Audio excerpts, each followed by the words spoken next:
DKL, les conseils de Patrick Grimm, comportementaliste animalier et éducateur canin. On continue à parler de l'origine des troubles de comportement chez les chiens.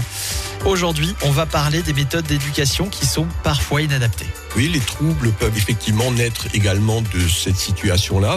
On avait déjà abordé un peu le sujet en disant qu'il ne faudrait pas utiliser certains types d'objets coercitifs comme le collier électrique, comme les colliers à pointe, parce que ça risque de générer chez le chien une peur encore plus importante et donc on va aggraver la situation au lieu de l'améliorer. Il faut savoir qu'un chien qui, par exemple, attaque les autres chiens, c'est tout simplement parce qu'il n'a peut-être pas été socialisé correctement et qu'il en a peur.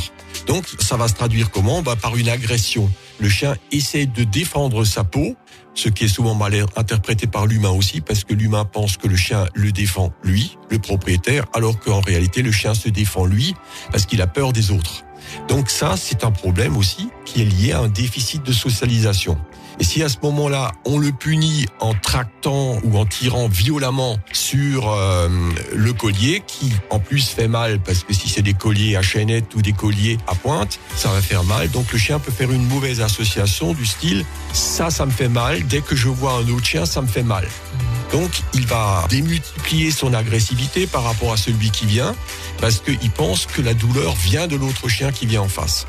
D'où, une fois de plus, erreur au niveau d'éducation. Alors, naturellement, les gens qui suspendent des chiens, comme on l'a déjà vu dans certains clubs canins, c'est un vrai scandale. C'est pas comme ça qu'on règle les problèmes. Il faudrait se poser une fois de plus la question pourquoi le chien a un problème. Et ça, on n'arrive pas à le détecter si on n'est pas spécialiste. Et je dis que à ce niveau-là, beaucoup d'éducateurs canins n'ont pas non plus la maîtrise de la situation. Ils pensent quelquefois à savoir, ils émettent des hypothèses qui ne sont pas forcément les bonnes. Donc attention, là, adressez-vous plutôt à un comportementaliste. On rappelle que vous, Patrick, vous êtes à la fois comportementaliste et éducateur canin. Ça tombe bien. On a les deux en un. C'est ça.